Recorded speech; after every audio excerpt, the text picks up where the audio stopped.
Hi, welcome back to Christine's Home Affairs. I have another quick little project for you today, and this time it's another storage box. I'm going to do two boxes or two storage caddies, exactly the same fabric, but I'm going to use two different products on the inside. So one of them is going to be Peltex or Decavoil, which is a really stiff interfacing. The other one is just a normal wadding, so it's like a quilter's wadding or something that you'd use inside the quilt. So you'll see the outcome of the same boxes or caddies, but how they differ in stability when you put them together. Stick around and I'll show you how it's all going to look. What we're going to do here is take two fat quarters and we're going to cut them down to 18 inches square. So you want 18 inches across and 18 inches down, and we want one piece for our main fabric and another for our lining fabric. So both of these are 18 inches square. And then I've got a piece of Peltex, and this is, I think Decavoil is the same as Peltex. It's quite a stiff piece of Pellon, and it's fusible on the one side. So it's almost like a cardboard. It's quite stiff and it'll give good structure to the basket. So this is cut at 17 inches square. For those that want this in centimetres, we are going to have the main fabrics at 45.5 centimetres square and the Peltex or Decavoil at 43 centimetres square. So we just want a 1/2 inch allowance all the way around our fabric. The first thing to do is take your main piece of fabric and take your stiff interfacing and place that over the top and centre that evenly all the way around. Then we're going to take this to the iron and just fuse that to your fabric. When you fused the Peltex to the wrong side of your main piece of fabric, take your lining piece and place that over the top. We're just going to line that up evenly all the way around, and we'll pin or clip this in place, and we're going to leave an opening just at one side for turning through. So we want to leave maybe about 3 or 4 inches open. This is quite stiff, so you'll want to leave a bigger opening just to make it a little bit easier to turn through. All right, this is ready to take to the machine now, and we're going to stitch this with a 1/2 inch seam allowance, and that will bring the stitching line just to the edge of this Peltex here, or the Decavoil. Leave an opening of about 3 to 4 inches, probably 4 inches will be better. Start here, do a back stitch, come all the way around, come back around the other side, and we'll do a back stitch here. After we've done that, we're going to just clip the corners so that they're easier to turn through. I'm lining up the needle with the edge of the Peltex here, and I'll do a back stitch.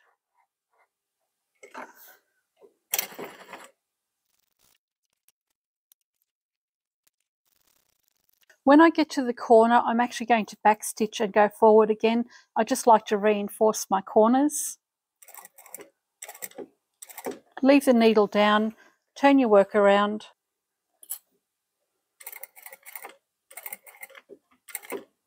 And continue on.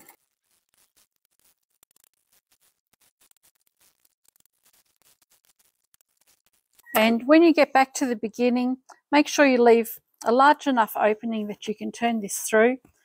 We're going to trim our corners, just like that, and we'll do that on all 4 corners, and then we're going to turn this through.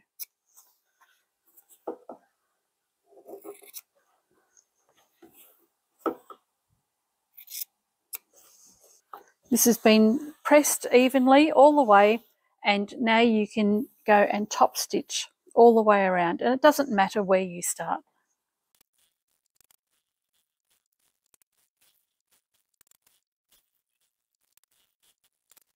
Now we're ready to start doing some folding and creating our box. What we're going to do here is take a mark of 4 inches and measure 4 inches from the outside edge on both sides.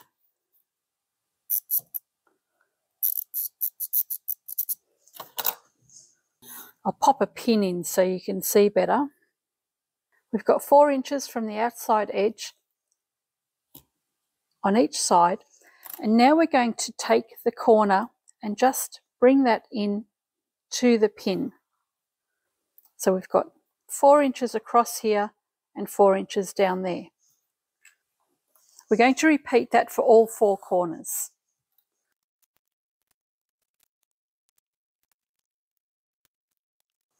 Now, if you have buttons or embellishments like these little things here, or even some toggles, you can go and stitch whatever you like down in the corner.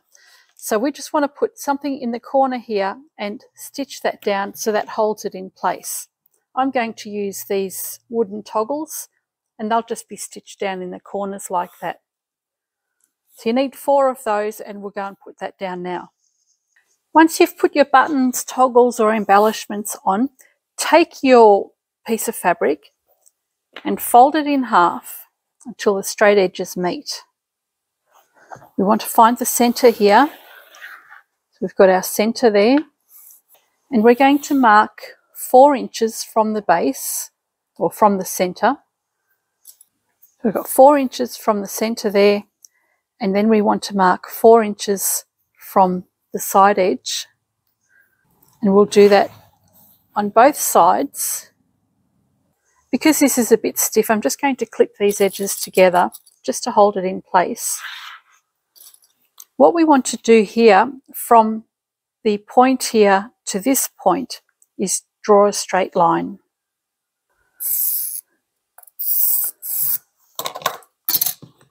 We've got a straight diagonal line going across from the 4 inches to the 4 inches, and we're going to stitch this line down through all the layers. We'll do the same for the other side. We'll go and stitch that down here. We'll stitch that down here on both sides, and then we've got to turn this around and do exactly the same thing at the other end. Or if I take the clips out for the time being, fold that open again, and we want to fold it in half the other way now. Line up the edges, and we're going to measure 4 inches again.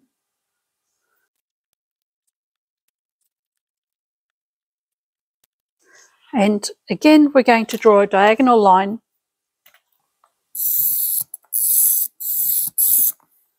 and that's our stitching line. Another one here.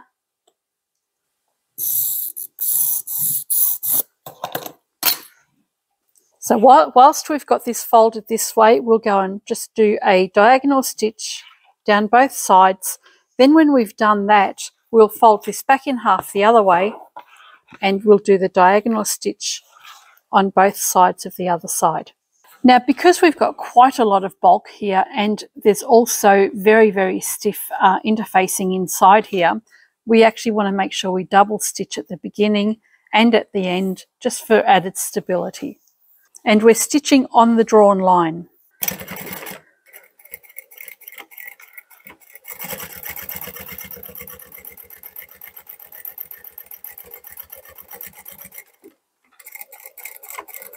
Once that side's done, go to the other side.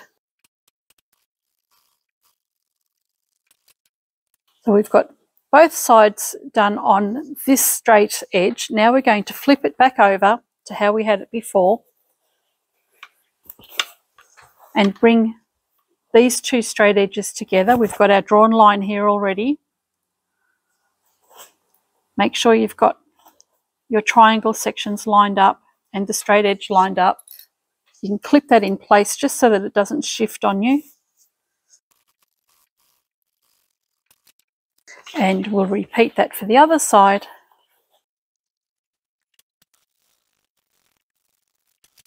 And we're almost done. So what we've got now is some kind of odd looking spaceship, and we've got these little triangle pockets here which we need to open out. Make sure you open out your box underneath so that you've got the seams sitting nice and flat. You want them nice and flat on the inside, and I know it's impossible to see, but you can feel it. Open out this section here and place the pin or the center point directly over that stitched line just there, and we can pin this in place. So that's pinned in place.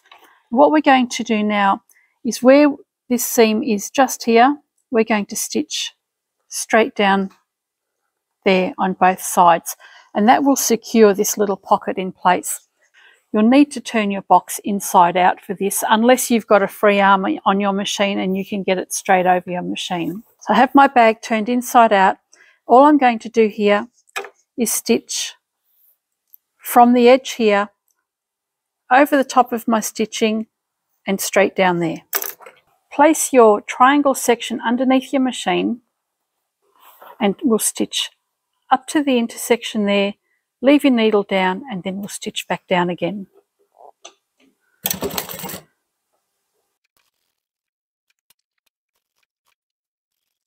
So you can see this little flap here has now become a little pocket just on the corner there. And we're going to repeat that for the other 3 sides. Find your centre, place it over the top, make sure your seam is open on the inside. Repeat for all the sides. Here we go. Once you've turned your storage organiser or box the right way around, this is how it's going to look. So you've got a lot of storage space on the inside here, and on the outside you've got 4 little pockets on the corners, and you can put all sorts of things in there. You can pop your rulers in there, some scissors. What else have we got? Pen. I don't know. What else have I got? Textures. You can pop all sorts of things on the outside little pockets, and you can put some bigger things on the inside, store your pin cushion in there, put your rotary cutter in there, some bigger rulers, some chalk, all sorts of things. You can use this for absolutely anything. It doesn't have to be for sewing stuff. In fact, I think I might use this for all the labels that I've been putting on all my bags lately. So that'll be a nice handy little storage compartment for me. Now, I did say I've made 2 identical bags, and I wanted you to see the difference between using a really stiff stabiliser, which is the Peltex or Decovoil that I've used in this particular bag. So you can see that I can push down on that and it's not going to go anywhere, or not go far anyway. This one here has just got normal wadding or a really lightweight Pellon in it. It's still padded, but it's a softer one. You can see that if I bend these, this one flops down really easily, whereas this one is a lot more rigid, and I can squash that down. So using Pellon just gives you a really soft floppy bag or box, whereas if you use the Peltex or Decovoil, you'll get something with a lot more stability in it. And if you're wanting something to store things, you're probably better off with something stiff like the Peltex. But both will work just the same. So there we go, 2 identical little storage containers, one quite stiff and sturdy, this one being the Peltex inside, and this one quite floppy.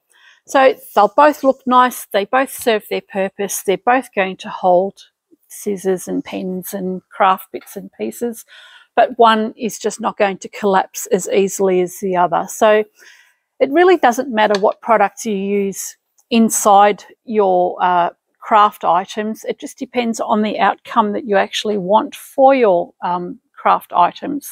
You wouldn't go and put Peltex inside a quilt that you want to snuggle up to. Likewise, you probably wouldn't want to use quilt batting inside a box that you want to be nice and stable. So any product that you make, you can use any kind of stabilizer you like. It doesn't have to be what the maker uses. It's up to you, but just know that you'll have different outcomes using different products. Anyway, I hope you've enjoyed this video. Let me know what you think, and I shall catch you next time. Bye for now.